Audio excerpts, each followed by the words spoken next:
We're now on page 3 of the NEFAR suggested form of purchase and sale agreement. Lines 108 to 112 just say that it defines what marketable clear title is, but if you look at 111 and 112, you need to remind the seller that they're not supposed to take any action that alters the status of the title. They're not supposed to add mortgages to it once it's under contract. More important is the extension of date of closing paragraph beginning on line 113. We made a change in this paragraph effective last month, or effective in the month of the version that says 0815R3, and it really happened in October. We realized that we had an extension for hurricanes, only an extension for the closing date. And we, a subcommittee of the Forms Committee, realized that we need to extend every date if we have that situation. So let's read together. The first part's not as important. We took out any reference to the truth in lending law because it is not applicable.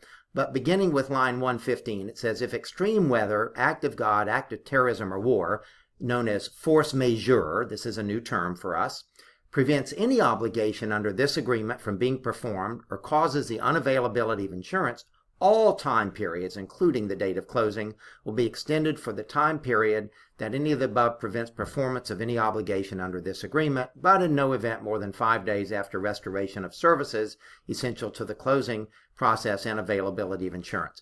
We realize that that expression, restoration of services essential to the closing process, is a little vague, but we know of no other way to define it. And then we say that no matter what, if this act of God prevents the closing for more than 30 days, then either party can terminate.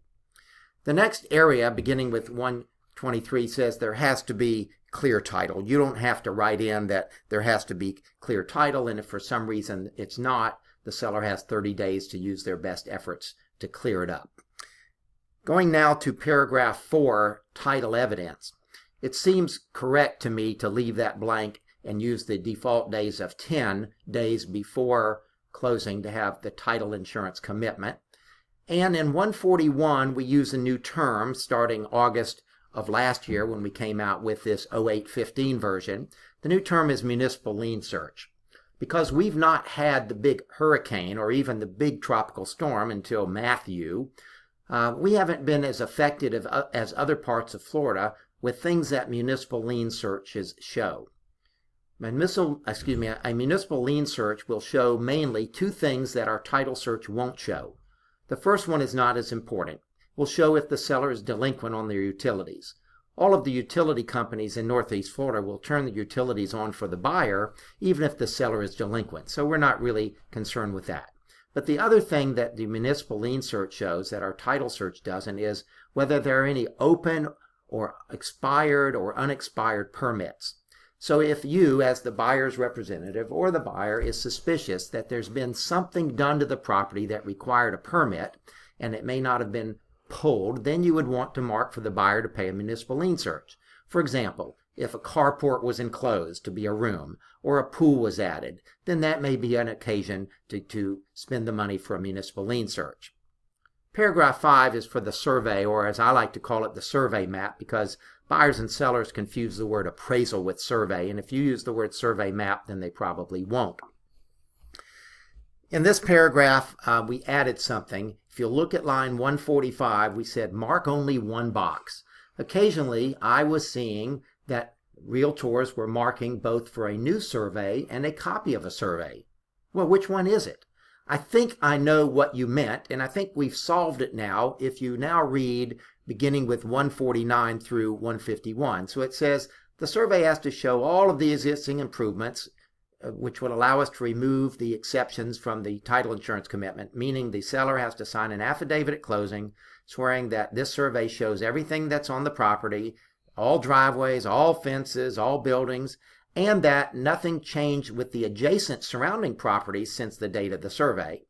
Now we added in bold, or if insufficient to allow us to title insure it means, then we would need a new stake survey. So you don't have to mark both. If the seller can't produce the copy, if your buyer chooses to accept a copy, you only mark the copy box, because now we've said if that's not sufficient, if they don't have one, then a new stake survey is required. By the way, in line 150, the only time we would ever recommend you mark no survey is required is if the sale is a condominium, because we don't survey condominiums. The next paragraph talks about the risk of loss if there's a fire or other casualty. I think you can read this paragraph. It really is straightforward, that says if it's a smaller loss, the seller has to fix it. If not, if the seller doesn't want to, the contract can be canceled. That's really straightforward, and I'll recommend that you read it word for word. We're now on page 4. As you know, there are certain things paid ahead and certain things paid in arrears that need to be prorated on the closing statement. In Florida, taxes are paid in arrears. The taxes for the current year are not even billed until November of the current year. You could pay them early for November and December, but we say they're paid in arrears because you don't pay them for January 1 until November. However, CDD fees are paid in advance. When you pay your tax bill, you've paid the CDD fees in advance through the following September 30th. So those are things to be prorated. Same for rents to be prorated if there's an investment property and the buyer's going to inherit the tenant. And obviously we prorate association fees, whether condo or homeowners.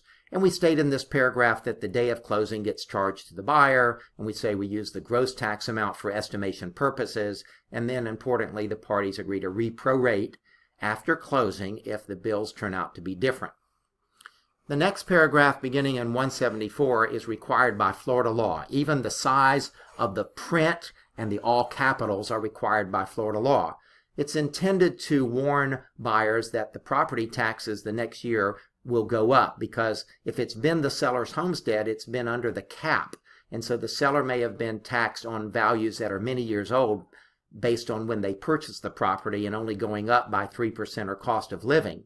But when it sells, it's going to be based on the present market value, which in the property appraiser's eyes will likely be 95% or so of the purchase price. The closing cost paragraph for a buyer begins at paragraph 8 and for seller paragraph 9. I'll go through each of these, tell you what's logically should be paid by buyer and seller, or at least customarily, and how much. Recording fees are typically paid by the buyer. They're $10 for page 1 and $8.50 for each other page of the same document. So if a deed is a 2-page deed, it's $18.50. Some lenders use a mortgage that's 15 pages, some have riders to it. If you estimate the total recording fees at about $200 or $225, you would be in the ballpark. The intangible tax is charged on the mortgage. It's charged at the rate of 20 cents per hundred, or another way to say that is $2 a thousand, so that if you had a loan of $100,000, the intangible tax would be $200. The note stamps, again, typically paid by buyer, because if the buyer paid cash, we wouldn't have these costs. They're at the rate of 35 cents per hundred. Another way to say that is $3.50 per thousand. So if the loan amount is $100,000, the note stamp would be $350. The simultaneous mortgage title insurance would be a required cost if the buyer is getting a loan. Again, the logic is the buyer should pay for it if they're getting the loan. I can't tell you any fixed fee for that. Different settlement agents charge different amounts, but if you estimated at about $200, you would be in the ballpark, in my opinion. Lenders want additional title coverages called title endorsements in line 186. These ensure the lender for such things that there are no environmental cleanup liens, and that the covenants and restrictions haven't been violated, and if it's a waterfront property, that none of the improvements other than the dock are in the state-owned riverbed, and if it's an adjustable rate mortgage, it ensures them that if the interest rate increases, that the loan priority as a first mortgage is still there. Endorsements are based upon, in large part, the purchase price. So some of the endorsements are a fixed rate at $25, but one of them is 10% of the owner's policy. If you estimate those title endorsement costs between $300 and $500, you would be right in most instances, unless you have a very expensive piece of property. Next are the lender's flood cert fees. The lenders want to know whether the property is in a zone that requires flood insurance, which is generally zone A or B. Those fees are modest, about $25. The next one in 188 is more difficult to estimate. The loan origination charge is a startup charge that the lenders charge to most buyers. Sometimes the buyer's credit is so good, or the lender wants to make the loan so badly, that they won't charge an origination fee. But origination fees vary from a few $100s to a few $1,000s. So it would be hard for you to estimate that. You would have to say something like per lender charges. 189 is the appraisal fee. Again, we should have the buyer pay that because, again, if they paid cash, they wouldn't have that. If you estimate $450, you'll be right in the ballpark for appraisal fees. Credit reports, again, normally a buyer pays them. About $20 would be a fair estimate for that. And then in 191, of course, the buyer pays all of their inspection fees. So you know as well as I do what an average home inspection costs. If it's a very small house, it might be $400, but if it's a larger house, it could be significantly more than that. 192, the tax service fee, is about $85. That's kind of the industry standard. Note that we added a year ago, FHA buyer may pay. FHA changed their rules a year or so ago. It used to be that the FHA would not allow the buyer to pay the tax service fee. We call that a not allowable, but now they do. Similarly, in 193, the VA changed their rules for Florida and some other southern states, and the buyer can pay for their own wood-destroying organism report. We kind of, in slang, call it a termite report. They run about $100. Most lenders know that the VA has changed their rules, but if you run into a lender who doesn't, you can email me and I will send you the letter on the VA's letterhead stating that the veteran can pay it. My email is jeff@ryanandmarks.com. Go to the right-hand column at 182. Normally we don't see a buyer paying for their own home warranty, but the possibility exists, so I won't mark it in this case. VA funding fees, if you have a VA loan, then you've got to mark that. And those funding fees differ depending on whether the buyer has used their VA eligibility before for a loan or not. So they can be 2 or 3%. Mortgage insurance premium, again, would be for an FHA loan or a conventional loan where the buyer doesn't put down 20%. And I'm not able to give you a really good estimate of what those are. You'll have to ask your favorite lender. Mortgage discount points, we won't mark because we're not in that market. When we're in a market where there are high interest rates, sometimes the buyer and sometimes the seller will buy down the rate by paying discount points. Our rates are so historically good that we don't see discount points being paid hardly ever. Similarly, on the next one, we don't often see the buyer paying for the survey, but if the buyer wants to pay for the survey map as an inducement for the seller to accept the offer, then it's there. This is one of the beauties of our contract. We have the checkbox flexibility of different matters. Normally the buyer, or at least customarily in Northeast Florida, the buyer doesn't pay the closing attorney/settlement fee. Customarily the seller does, but sometimes the buyers want to pay that and dictate where it closes. If you mark that, you could then put on the seller column the title endorsements, and you would have switched an approximately equal amount of dollar closing costs. Sometimes there's some buyer courier's fees, not very often, but there could be $20 or something. We won't mark it. It's not that not that common. Title search, not normally buyer, but it could be if the buyer wants to induce the seller. Your municipal lien search, you'll notice, is only in the buyer column.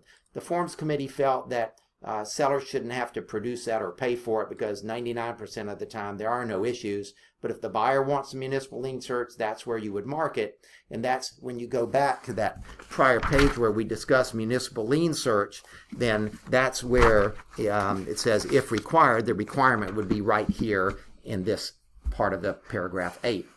The next one is important, the real estate brokerage fee. This is the transaction fee or admin fee or broker-only fee that some realtors charge.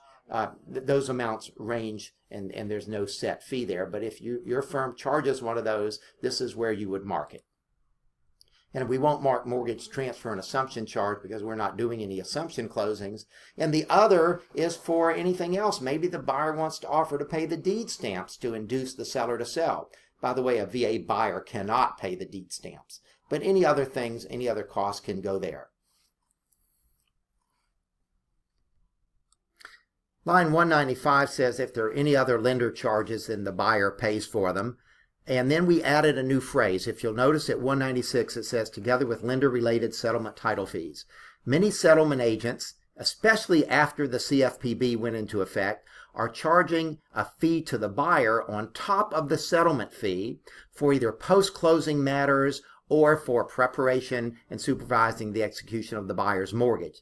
So that's the reality. So we had to accommodate for that reality. We're saying, buyer, if those charges exist, then you pay them. you'll have to ask the people where the closing is going to be, whether they charge that fee and how much. And then, of course, the buyer pays any homeowners association transfer fees and the cost of the lender